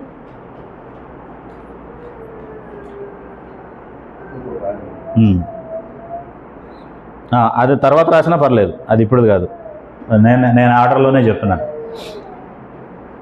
4వ తరం స్వతంత్రించుకుంటారని చెప్పాడండి దేవుడు. ఆదికాండం 15వ అధ్యాయము 13-16 వచనాలు చదవండి ఎవరైనా. ఆదికాండం 15వ అధ్యాయము 13-16 వచనాలు. ఈ సంతతి వారు తమది కాని దేశమందు నివసించి ఆ దేశపు వారికి దాసులుగా నుండురు. వారు 400 ఏళ్ళు వీరిని సమపెట్టుదురు. వీరు ఎవరికి దాసులుందో ఆ జనులకు నేనే తీర్పు తీర్చుదును. తర్వాత వారు మిక్కిలి ఆశతో బయలుదేరి వచ్చెదరు. తర్వాత ఇంకా 16 వరకు చదివేయండి. నీవు క్షేమముగా నీ పితరుల యొద్దకు పోయేదవు, మంచి వృద్ధాప్యమందు పాతిపెట్టబడదు. అమోరీయుల అక్రమము ఇంకనూ సంపూర్ణము కాలేదు గనుక నీ 4వ తరం వారు ఇక్కడికి మరలా వచ్చేదరని నిశ్చయముగా తెలుసుకొనుమని అబ్రహాముతో చెప్పాను. ఎన్నో తరానికి ఇస్తానన్నాడు? 4వ తరానికి ఇస్తానన్నాడు. ఒకసారి మా ఇంటికి ఒక బ్రదరు ఎల్ఐసి డెవలప్మెంట్ ఆఫీసర్ ఆయన వచ్చి, బ్రదరు మీరు ఇలాగే కాలం గడిపేస్తున్నారు, మీకు ఒక్క పాలసీ కూడా లేదు, కాబట్టి మీరు పాలసీ కట్టండి అని చెప్పేసి నాతో మాట్లాడారు. అంటే మీకు ఏమన్నా అయితే అది కుటుంబానికి ఆసరాగా ఉంటుంది అని చెప్పేసి. అంటే అది ఎవరైనా చేయొచ్చు, ఏదైనా అవుద్దనే కాదు. ఓ 15 సంవత్సరాలు బ్రతికేమనుకోండి, దానికి కొంత అమౌంట్ యాడ్ చేసి వాళ్ళు మనకి ఇస్తారు, మామూలుగా సేవింగ్స్ లెక్కే అది. ఒకవేళ రిస్క్ ఉంటే అది కుటుంబానికి వెళ్తుంది. అప్పుడు ఆయన నాకు అన్నీ ఎక్స్ప్లెయిన్ చేసిన తర్వాత నేను కట్టడానికి సిద్ధపడ్డాను. నాతో పాటు ఇంకొక నా ఫ్రెండ్ ఒక ఆయన కూర్చుని ఉన్నాడు. అప్పుడు ఆయన కూడా ఇదేదో చాలా మంచి ఆలోచనలాగా ఉందని చెప్పేసి, అంటే నేను తీసుకున్న అది ఎలా అంటే 15 సంవత్సరాల తర్వాత నాకు రావాల్సిన డబ్బులు మొత్తం వచ్చిన తర్వాత కూడా మళ్ళీ లైఫ్ టైం అది ఇన్సూరెన్స్ కవరేజ్ ఉంటుంది. కంపెనీ నా డబ్బులు నాకు సెటిల్ చేసిన తర్వాత కూడా నా జీవితాంతం ఎప్పుడు ఇబ్బంది కలిగినా 2 లక్షలు 3 లక్షలు దాని నుండి రావాల్సిన డబ్బులు ఇచ్చేలాగా అలాంటి స్కీమ్ అనమాట అండి. ఆయనకి నచ్చింది, ఆయన నాకు కూడా ఎక్స్ప్లెయిన్ చేయండి అని చెప్పాడు. చెప్పిన తర్వాత ఆయన ముందు నాకు చెప్పినప్పుడు సరిగా వినలా. అప్పుడు మీకు మొత్తానికి 16 లక్షలు వస్తాయండి, మీరు ఇంత డబ్బులు కడతారు, 12 సంవత్సరాలు కడతారు, మీరు కట్టడం అయిపోయిన తర్వాత మీ డబ్బులకి ఇంత యాడ్ అయ్యి 16 లక్షలు వస్తాయండి అని చెప్పాడు. ఎప్పుడు వస్తాయండి అన్నాడు ఆయన.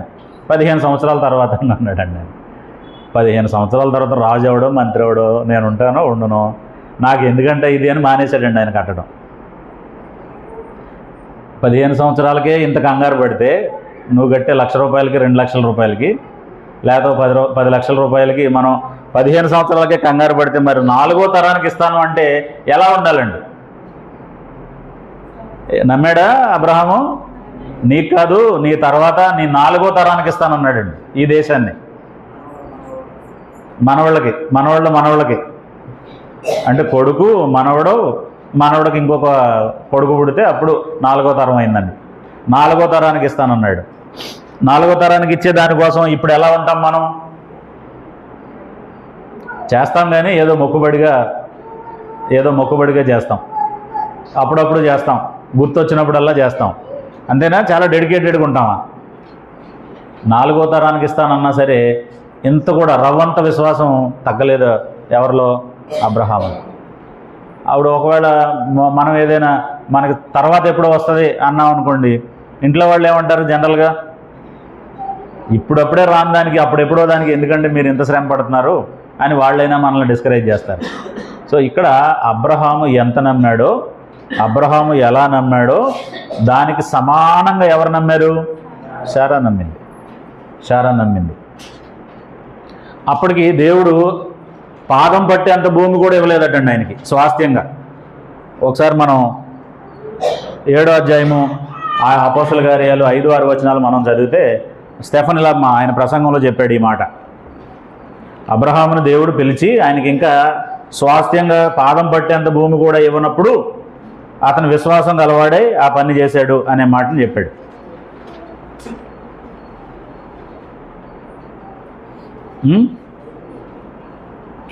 ఆయన ఇందులో అతనికి పాదం పట్టునంత భూమినైనను స్వాస్థ్యముగా ఇయ్యక అతనికి కుమారుడు లేనప్పుడు అతని తరువాత అతని సంతానమునకును దీన్ని స్వాధీనపరుతునని అతనికి వాగ్దానం చేశాను.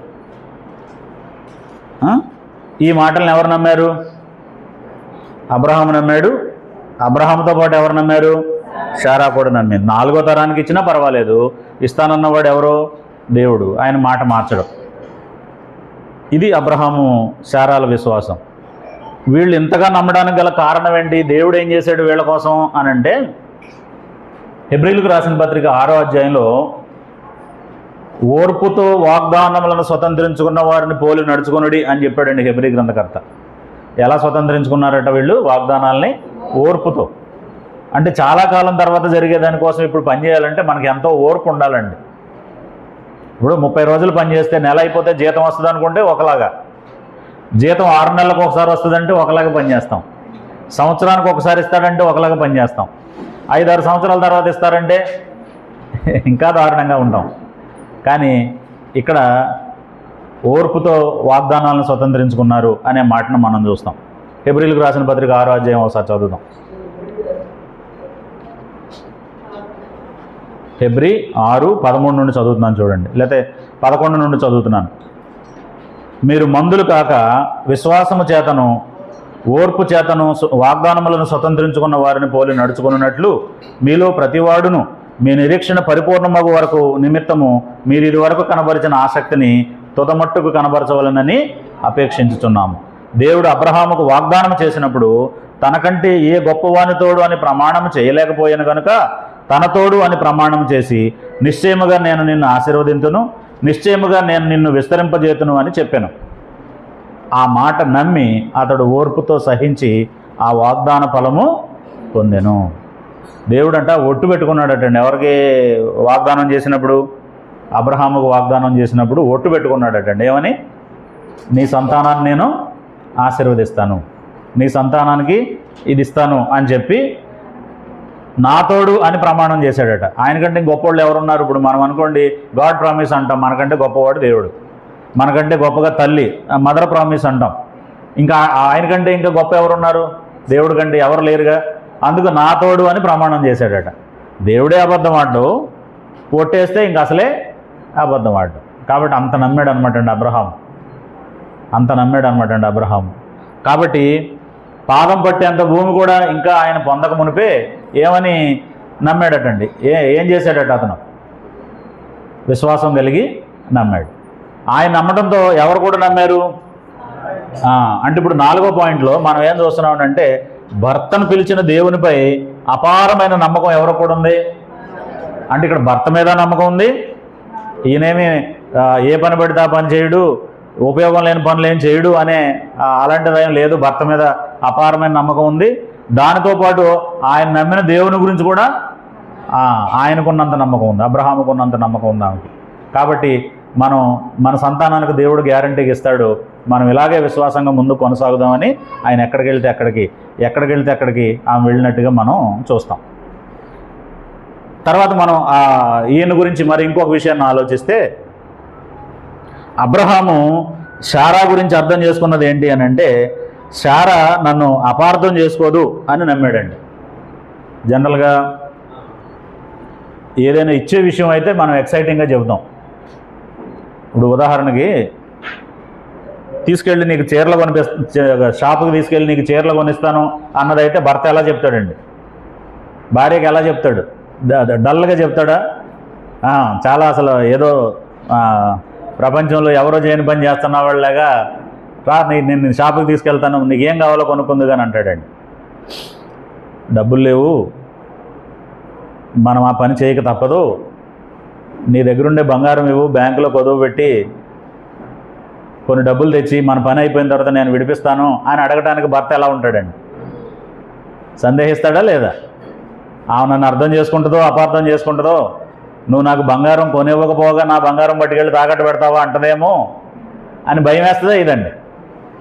అంతకంటే ఘోరమైనటువంటి విషయంలో అబ్రహాము తన భార్య అపార్థం చేసుకోదు, నన్ను నమ్ముద్ది అనుకున్నాడండి. అంటే భార్యని అంతగా ఆయన నమ్మకం ఉంచాడు ఆమె మీద. మనకి ఒక మాట ఉంది బైబిల్లో, ఎలాంటి స్త్రీ పట్ల తన భర్త నమ్మకం ఉంచుతాడని. ఎవరైనా సోదరులు కానీ సోదరులు కానీ చెప్పండి, ఒకలాంటి స్త్రీ అని చెప్పాడు, ఆమె మీద భర్త నమ్మకం ఉంచుతాడు అని చెప్పిందండి లేఖనం. ఎవరికి గుర్తులేదండి? లేకపోతే నేను ప్రశ్న సరిగా అడగలేదా? ఆమె భర్త ఆమె మీద నమ్మకం ఉంచుతాడు అని ఉంది. ఎవరావిడ? ఎలాంటి స్త్రీ ఆమె? గుణవతి అయిన భార్య. చూసారా, మీరు కూడా అన్ని ట్రైనింగ్లు అయితే అలా చెప్పగలుగుతారు. ఆయన ఇక్కడ ఉన్న వాళ్ళందరికంటే సీనియర్ అండి, బైబిల్లో అన్ని అణువణువు తెలిసిన ఆయన ఏలియా. గుణవతి అయిన భార్య దొరుకుట అరుదు, అట్టది ముత్యముల కంటే శ్రేష్టం అని చెబుతూ సామెతల గ్రంథం 31 అధ్యాయంలో చూడండి ఆ మాట. ఆమె పెనిమిటి ఆమె యందు నమ్మకం ఉంచుతాడు. అది. సో ఇప్పుడు ఈమె ఎలాంటిదనమాట? ఎవరు భర్త మీద నమ్మకం ఉంచేవాళ్ళు పిచ్చోళ్ళు, అమాయకులు కాదండి. లోకం ఏమంటుందండి? ఎవరైనా భర్త చెప్పిందల్లా నమ్ముతుంటే ఏమంటారు? ఆ ఎరుబాగుల్ని, ఆ పిచ్చిది ఏం బాగుపడద్దు అంటారండి. ఎరుబాగులోళ్ళు కాదు, పిచ్చోళ్ళు కాదు, భర్త మీద నమ్మకం ఉంచేవాళ్ళు, భర్త నమ్మకాన్ని సంపాదించుకునేవాళ్ళు ఎవరంటే గుణవతి అయిన భార్య.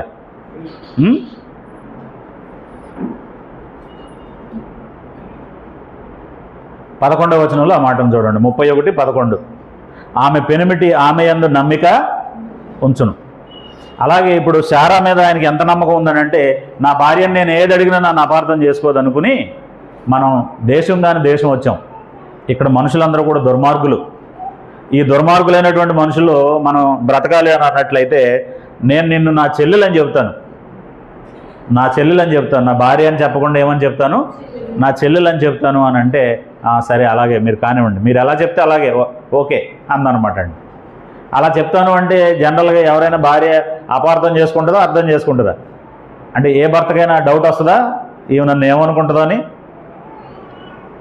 అక్కడున్న పరిస్థితులకు తగ్గట్టుగా ఆమె కూడా ఏమందనంటే, సరే మీరు ఎలా చెప్తే అలాగే అని. అప్పుడు కరువు నిమిత్తం ఆ దేశంలో గొప్ప కరువు వస్తే అక్కడ నుండి అబ్రహాం ఎక్కడికి వెళ్ళాడు? ఐగుప్తు దేశానికి వెళ్ళాడు. 12వ అధ్యాయంలోనే ఆ మాట ఉంటుంది, ఆదికాండం 12వ అధ్యాయంలోనే. ఇక్కడ ఉంది కదా, ఆ వచనం ఉంది ఇక్కడ. ఈ వచనం తప్పునైనా ఇది కాదు, కరెక్ట్. ఇది 11, 12 వచనాలు. అలాగే 20వ అధ్యాయంలో కూడా 1 నుంచి 18 రాయాలి. ఇక్కడ 20వ అధ్యాయం 1 నుంచి 18 కూడా రాయాలి. 11, 12 వచనాలు మనం చదివినట్లయితే, ఫరో ఉన్న చోటుకి వెళ్ళారు వీళ్ళు. ఏ దేశం వెళ్ళారు వీళ్ళు? ఐగుప్తు దేశానికి వెళ్ళారు. ఐగుప్తు దేశానికి రాజు ఎవరు? ఫరో.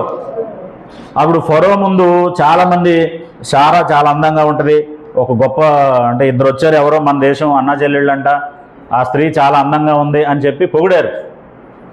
ఇంకా రాజులు వాళ్ళ పని ఏంటి? ఇలాంటి పని ఇలా జరిగితే అప్పుడు ఏదైనా ది బెస్ట్ ఎవరికి కావాలి? రాజుకు కావాలి. మీరు సమూయేలు మొదటి గ్రంథం లేకపోతే ద్వితీయోపదేశకాండం 14వ అధ్యాయం చదివితే ఇశ్రాయేలీలకి ఏం చెప్పాడంటే, మీరు రాజును కోరుకుంటే మీలోనే ఒకరిని కోరుకోండి, ఒకవేళ అన్ని రాజుని కనుక మీ మీద కోరుకుంటే అతను ఏం చేస్తాడు అని అంటే, శ్రేష్టమైనవన్నీ అతను తీసుకుంటాడు. ఏ రాజైనా ఉంటాడు, శ్రేష్టమైనవి తీసుకుంటాడు అన్నాడండి. అప్పుడు ఈ దేశంలో చాలా అందంగా ఒక అమ్మాయి ఉందంటే ఎవరికి కావాలి? ఆమె రాజుగారికి కావాలి. అప్పుడు నెమ్మదిగా ఆ శారాన్ని తీసుకెళ్ళిపోయాడు. ఏం చేద్దామని? ఫరోకి భార్యగా చేసేసుకుందామని. ఎందుకంటే అబ్రహాము చెల్లెలు అన్నాడు కదా. అప్పుడు పిలిచిన దేవుడు శారా ఎవరి మీద అయితే నమ్మకం ఉంచిందో ఆ దేవుడు, అబ్రహాము ఎవరి పిలుపుకైతే లోబడి వెళ్ళాడో ఆ దేవుడు ఏం చేశాడండి? ఫరో ఇంటి వారిని నానా బాధల చేత బాధించాడు. వాళ్ళకి అర్థమైంది ఇప్పుడు ఇవన్నీ కూడా న్యాచురల్గా వచ్చినాయి కాదు. ఇప్పుడు గొంతు నొప్పి, జ్వరం ఇవన్నీ వస్తున్నాయంటే మనం ఏమనుకుంటాం? శీతాకాలం ఇప్పుడు వాతావరణం అలాగే ఉంది, సహజంగానే ఇలాంటివి వస్తాయిలే అనుకుంటాం. ఫరో ఇంటి వాళ్ళకి వచ్చింది అలాంటిది కాదట. వాళ్ళకు వచ్చిన బాధలు, వాళ్ళకు వచ్చిన వేదనలు చూస్తే సంథింగ్ ఈజ్ రాంగ్, ఏదో జరిగింది, మనం ఏదో ఆలోచించాలి, దేవుడి విషయంలో ఏదో ఆలోచించాలనేలాగా దేవుడు వాళ్ళకి శ్రమలు, వేదనలు కలుగు చేశాడు. శారాను ముట్టుకోలేదండి ఆయన, ఆమె వైపు తప్పుగా కూడా చూడలేదండి. అప్పుడు వెంటనే ఆమెను విడుదల చేసి ఎవరికి అప్పగించాడు? ఆయన అబ్రహాముకి అప్పగించాడు. నువ్వు నా సహోదరు అని చెప్పావు కదా, అలా చెప్పుండకపోతే లేకపోతే నువ్వు నా భార్య అని చెప్పుంటే ఇలా జరగదు కదా అని చెప్పి ఏదో మాట మార్చాడు అతను. కానీ ఆ రాజుల స్వభావం అదే. కాబట్టి ఇది జరిగిన తర్వాత ఏ భార్య అయినా భర్తతో పాటు ఇంకో ప్లేస్కి వెళ్తుందా? పోనీ పుట్టింటోళ్ళు ఉండనిస్తారా ఇంట్లో? ఇంత జరిగాక అంటే భార్యని అబ్రహాము కూడా బాబోయ్ నాయనో అని కేకలు పెట్టినట్టుగా ఏం లేదండి, నెమ్మదిగా ఉన్నాడు. నా భార్యని రాజుగారు తీసుకెళ్ళిపోయారంటే తీసుకెళ్ళినాడు మామూలుడు అయితే నలుగురిని వెంట పెట్టుకెళ్ళి వాడిని కొట్టి తెచ్చేసుకోవచ్చు. రాజుగారు తీసుకెళ్ళాడు, ఎవరు తీసుకొస్తారని ఇంకెనక్కి? అలాగని అబ్రహాము గగ్గోలు పెట్టాడా? బాబోయ్ ఏం జరుగుద్ది అన్నాడా? అంటే విశ్వాసులు అందరూ కూడా ఏం చేస్తారు అని అంటే దేవుడు ఏం చేస్తాడో చూస్తారండి, ఎదురు చూస్తారు. ఆయన డెసిషన్ కోసం ఎదురు చూస్తారు. అబ్రహాం కూడా అలా ఎదురు చూశాడు. నన్ను పిలిచిన దేవుడు నాకు నష్టం చేయడు, నన్ను పిలిచిన దేవుడు నన్ను కాపాడుతాడు, నన్ను పిలిచిన దేవుడు నాకు సహకారిగా ఉంటాడు, నాకు పిలిచిన దేవుడు ఈ దేశపు రాజు కంటే గొప్పోడు అనుకున్నాడండి. ఎవరు గొప్పోడు? ఆయన భార్యను తీసుకెళ్ళిపోయిన రాజు గొప్పోడా? ఆయన రమ్మని పిలిచిన దేవుడు గొప్పోడా? అలా నమ్మాడు అబ్రహాము, నెమ్మదిగా ఉన్నాడు. దేవుడే నాకు ఏదో ఒక పరిష్కారం చూపిస్తాడని. శారా కూడా చాలా చింత, మనోవేదన గురైపోయి ఉంటుందా? ఏం జరుగుతుందని కలత చెందిపోయి ఉంటుంది, బెంబేలు ఎత్తిపోయి ఉంటుందా? ఏం లేదు, ఆమె కూడా నెమ్మదిగానే ఉందండి. వీళ్ళిద్దరికి ఎవరి మీద నమ్మకం ఉంది? దేవుడి మీద నమ్మకం ఉంది. కాబట్టి దేవుడు ఆమెను విడిపించి, ఒకసారి ఆ మాటలు చదువుతాను చూడండి. 10వ వచనం నుండి నేను చదువుతున్నాను. 12వ అధ్యాయము, ఆదికాండం 12వ అధ్యాయం 10వ. అప్పుడు ఆ దేశమందు కరువు వచ్చెను, ఆ దేశంలో కరువు భారముగా ఉన్నందున అబ్రహాము ఐగుప్తు దేశంలో నివసించుటకు అక్కడికి వెళ్ళెను. అతడు ఐగుప్తులో ప్రవేశించుటకు సమీపించినప్పుడు అతడు తన భార్య అయిన శారాయితో, ఇదిగో నీవు చక్కని దానివని ఎరుగుదువు, ఐగుప్తీయులు నిన్ను చూచి ఈమె ఇతని భార్య అని చెప్పి నన్ను చంపి నిన్ను బ్రతకనిచ్చెదరు. నీ వలన నాకు మేలు కలుగునట్లు, నిన్ను బట్టి నేను బ్రతుకున్నట్లు నీవు నా సహోదరు అని దయచేసి చెప్పుమని అనెను. అబ్రహాము ఐగుప్తులో చేరినప్పుడు ఐగుప్తీయులు ఆ స్త్రీ మిక్కిలి సౌందర్యవతియు అయి ఉండుట చూచిరి. ఫరో యొక్క అధిపతులు ఆమెను చూచి ఫరో ఎదుట ఆమెను పొగడిరు కనుక ఆ స్త్రీ ఫరో ఎదుటకు తేబడెను. అతడు ఆమెను బట్టి అబ్రహాముకు మేలు చేసెను. అందువలన అతనికి గొర్రెలను, గొడ్లను, మొగగాడిదలను, దాసులను, పనికత్తెలను, ఆడగాడిదలను, ఒంటెలను ఇవ్వబడెను. అయితే యెహోవా అబ్రహాము భార్య అయిన శారాయిని బట్టి ఫరోను అతని ఇంటి వారిని మహావేదనల చేత బాధించెను. అప్పుడు ఫరో అబ్రహామును పిలిచి, నీవు నాకు చేసినది ఏమిటి? ఈమెని భార్య అని నాకు ఎందుకు తెలుపలేదు? ఈమె నా సహోదరి అని ఏల చెప్పితివి? నేను ఆమెను నా భార్యగా చేసుకుందునేమో. అయితేనేమి, ఇదిగో నీ భార్య, ఈమెను తీసుకొని పొమ్మని చెప్పాను. మరియు ఫరో అతని విషయమై తన జనులకు ఆజ్ఞాపించినందున వారు అతనిని, అతని భార్యను, అతనికి కలిగిన సమస్తమును పంపివేసిరి. ఫరో మొత్తం ఆయన ఏం చేయకుండా ఉండటమే కాకుండా ఆ దేశంలో ఉండే వాళ్ళందరికీ చెప్పాడు. ఏమని? అబ్రహాముని, శారాని ఎవరు ముట్టుకోవద్దు, వాళ్ళని జాగ్రత్తగా పంపించేయండి అన్నాడు. బోనస్గా ఏమొచ్చినాయి? ఇప్పుడు కరువు కాలంలో ఏమొచ్చినాయి?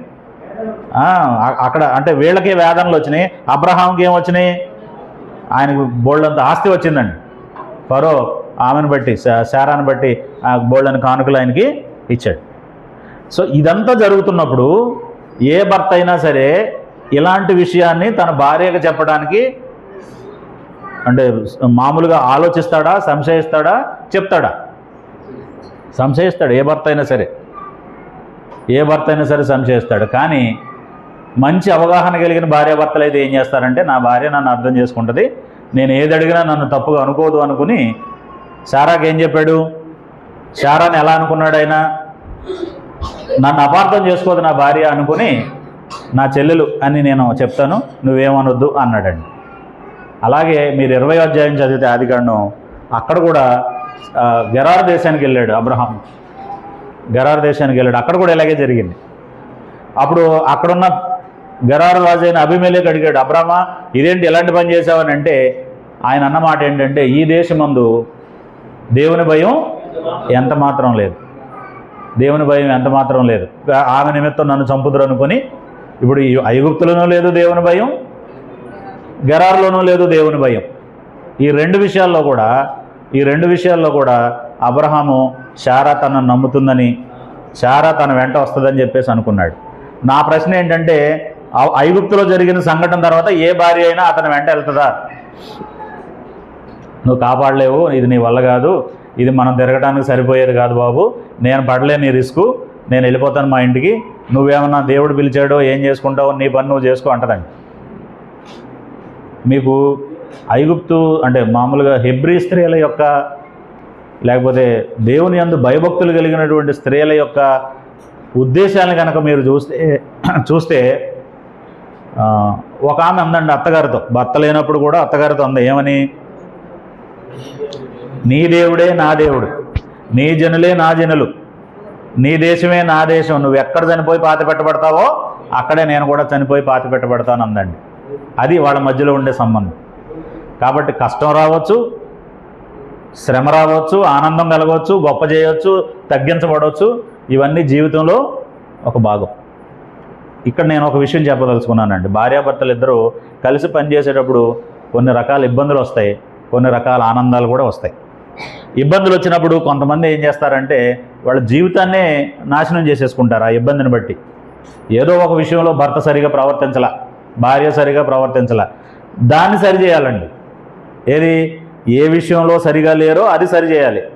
నాకు ఎవరైనా వస్తారు కదా, నేను వాళ్ళ కౌన్సిలింగ్ ఇస్తాను. భార్యాభర్తలు నా దగ్గరికి వచ్చినప్పుడు నేను అన్నీ మొదటి నుంచి బాగానే ఉందండి, నాకు చక్కగా భోజనం వండి పెడుతుంది, నాతో బాగానే ఉంటుంది, నేనంటే చాలా ఇష్టం, కానీ ఇది నాకు నచ్చలేదు, అందుకు నాకు ఆమె వద్దనుకుంటున్నాను అంటదండి. అప్పుడు నేను పేపర్ పెన్ ఇచ్చి ఏమంటానంటే, నీకు ఎన్ని మేలులు చేసిందో ఒక చోట రాయి. నీకు పెళ్ళైన దగ్గర నుంచి ఇప్పటిదాకా నీతో ఎన్ని విషయాల్లో నీ మనసుకు నచ్చిందో ఒక పేపర్ మీద రాయి. నిన్ను ఎన్ని విషయాల్లో ఇబ్బంది పెట్టిందో ఒక చోట రాయి అంటే వాళ్ళే క్లియర్గా చెప్తారు. ఈ ఒక్క విషయం తప్ప మిగిలిన అన్నింటిలో బాగానే. మరి ఎలా వదిలేస్తావు? అప్పుడు నువ్వేం చేయాలి? ఈ ఒక్క విషయం గురించి నీ భార్యతో మాట్లాడాలి. ఏమనమ్మా ఇది మనకు మంచిది కాదు, మన ఇద్దరం కలిసి ముందుకెళ్ళడానికి ఇది బాగోదు అని చెప్పి అప్పుడు ఒక సామెత చెప్తానండి. ఏంటంటే, నీకులంటే అయినా ఒక ఆయన ధాన్యపు గిడ్డంగులు కట్టించాడట. రోజు ఒక ఎలక దూరి లోపల ధాన్యాన్ని కొట్టేసి బయటికి ఈడ్చుకొచ్చేస్తుంది. అప్పుడు వాడికి ఏం చేయాలో తెలియక ఇల్లు తగలబెట్టేశాడంట. ఇప్పుడు ఎలక కొడితే ఏమైంది? కొన్ని గింజలే పోయినాయి. ఇల్లు తగలబెడితే ఏమైందండి? మొత్తం పోయినాయి. సో చాలామంది ఏం చేస్తారంటే ఎలకని చంపకుండా ఇల్లు తగలబెడతారండి. భార్యాభర్తలకు సమస్య వస్తే సమస్యను పోగొట్టాలి తప్ప భార్యాభర్తలు విడిపోకూడదు. ప్రతి చిన్న విషయానికి ముందుగా విడిపోతాం ఇది చెప్తున్నారండి. ఇప్పుడు అందరూ మాట్లాడితే నేను వెళ్ళిపోతాను మా ఇంటికి. ఏం చేస్తావు? వెళ్ళిపోయి కలెక్టర్ అవుతావా? లేకపోతే ఏదైనా దేశానికి రాజు అవుతావా? అక్కడికి వెళ్తే నీ తల్లి దగ్గర కూడా నీకు విలువ ఉండదు. ఆడపిల్లలకు ఉంటుందమ్మా? భర్త మీద పోట్లాడి వచ్చిన అమ్మాయిల్ని ఎవరైనా సరిగా మనసులోనైనా అనుకుంటారండి, ఏమో నాకు భారం అయిపోయింది, ఈ అమ్మాయి జీవితం ఎలాగవుద్దో అని చెప్పి. అంటే ప్రేమతోనే విసుక్కుంటారు కొన్నిసార్లు, ఎవరికి గౌరవం రాదండి. కాబట్టి అబ్రహాము శారాలు మంచి అవగాహన కలిగిన వాళ్ళు ఎలకని చంపగలిగే వాళ్ళే తప్ప ఏం చేసేవాళ్ళు కాదాళ్ళు, ఇల్లు తగలబెట్టే బ్యాచ్ కాదండి వాళ్ళు. కాబట్టి కొన్ని సమస్యలు వస్తాయి మనకి. సో కాబట్టి శారా 2 సార్లు కాదు 10 సార్లు అలా జరుగున్నా సరే ఏం చేసి ఉండేది కాదు, అబ్రహాముని విడిచిపెట్టేది కాదండి. ఎందుకంటే అబ్రహాముని చూస్తుంది, అబ్రహాము వెనకున్నటువంటి దేవుణ్ణి చూస్తుంది ఆమె. అంటే దేవుడు నాకు ఇచ్చిన భర్త అనుకుంటుందండి శారా ప్రతిసారి. అందుకే ఏమని పిలిచింది? యజమానుడు. యజమానుడు అనే మాట ఇంగ్లీష్లో ఏమని ఉంటుందో తెలుసా? యజమానుడు అనే మాట ఇంగ్లీష్లో ఏమని ఉంటుందో తెలుసా? లార్డ్ అనే మాట ఉంటుందండి. అది కూడా మళ్ళీ పెద్ద అక్షరాలతోనే. దేవుణ్ణి మనం ఎలా పిలుస్తామో అలా పిలిచేదనమాట అండి అది. యజమాని అంటే అలాంటి యజమాని అని చెప్పేసి. అంటే అబ్రహాం వెనుకున్న దేవుడిని కూడా నమ్మింది సారా. అబ్రహాం మీద అసహనం వస్తే ఆ దేవుడి మీద విశ్వాసాన్ని ఎప్పుడు కూడా కోల్పోలేదేమో, సరి చేసుకుంటూ వచ్చింది. కాబట్టి ఇక్కడ మనం అర్థం చేసుకోవాల్సింది ఏంటంటే, భార్యను అంతగా నమ్మాడు భర్తను అంతగా సంతోషపరిచింది భార్య. ఆయన నమ్మకాన్ని ఎక్కడా కూడా ఒమ్ము చేయలే. నా భార్య నన్ను అర్థం చేసుకుంటుందని కొన్ని విషయాలు చెప్తాం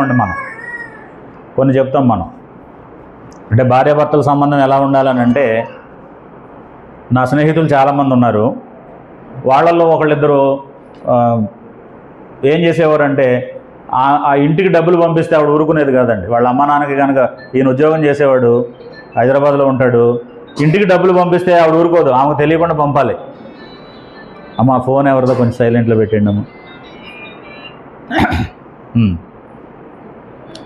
ఆపటం కాదు, సైలెంట్లో పెట్టేయాలి, మళ్ళీ వస్తుంది అది. ఇంకోసారి ఎవరైనా ఫోన్ చేస్తే మళ్ళీ వస్తుంది. నాకు తెలిసిన సహోదరులు ఉండేవాళ్ళు. వాళ్ళు ఏం చేసేవారంటే, నా పేరు మీద పంపించేవాళ్ళు అండి. ఎవరికి? అలా నాన్నకి డబ్బులు నా పేరు మీద పంపించేవాళ్ళు. అప్పుడు ఒకసారి నా భార్యకి ఎలాంటి అన్నీ తెలియదు, ఆమెకి ఏది ఉంటే చెప్పడమే తప్ప తెలియదు. ఒకసారి ఆ సిస్టర్ గారు బ్రదర్ కలిసి ఇంటికి వచ్చారు. ఇంటికి వస్తే అప్పుడు ఏమో ఎక్నాలెడ్జ్మెంట్ ఉంటుంది కదా, మనీ ఆర్డర్ పంపినప్పుడు చిన్న మొక్కిస్తారు కదా.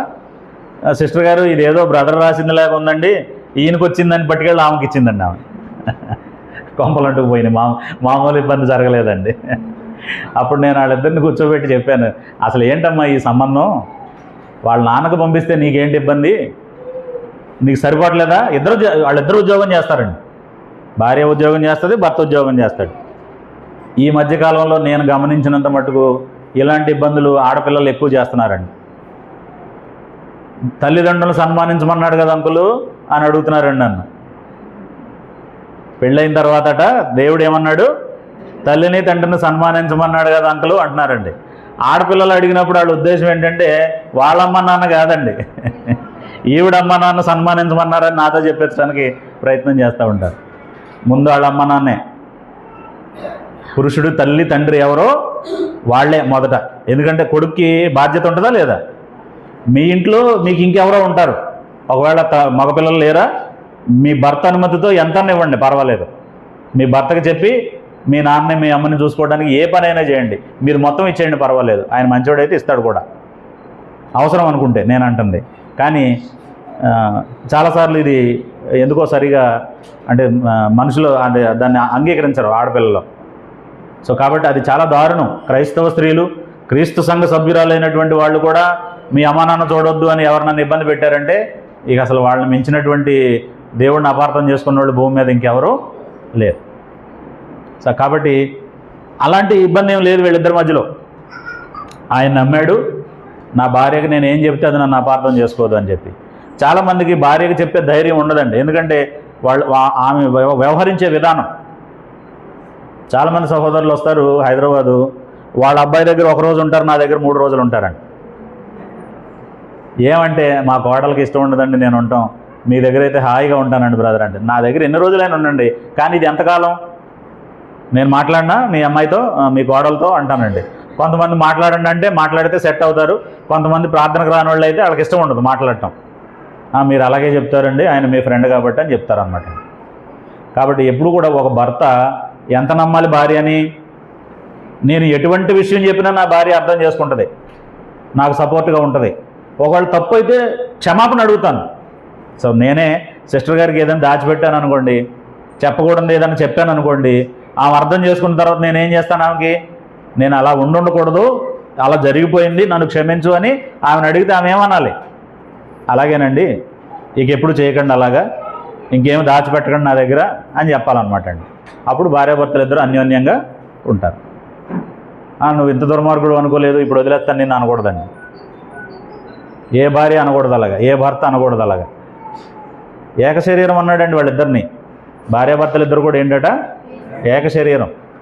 ఏక శరీరం అంటే మన శరీరంలో ఉండే ఏ అవయవానికి ఏం జరుగుతుందో మిగిలిన దానికి తెలియకుండా ఉంటుందా?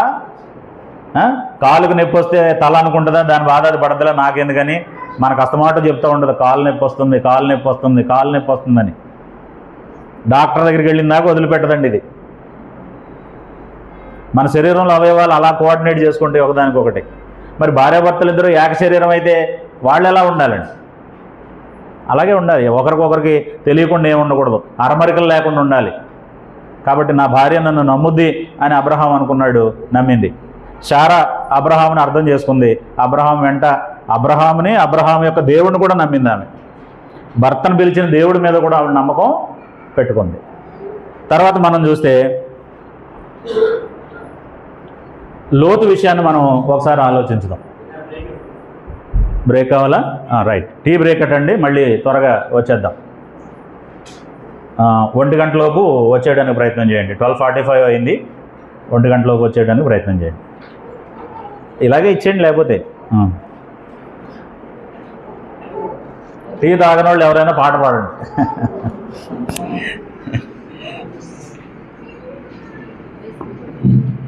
ఇది ఇక్కడ పెట్టేనా నేను?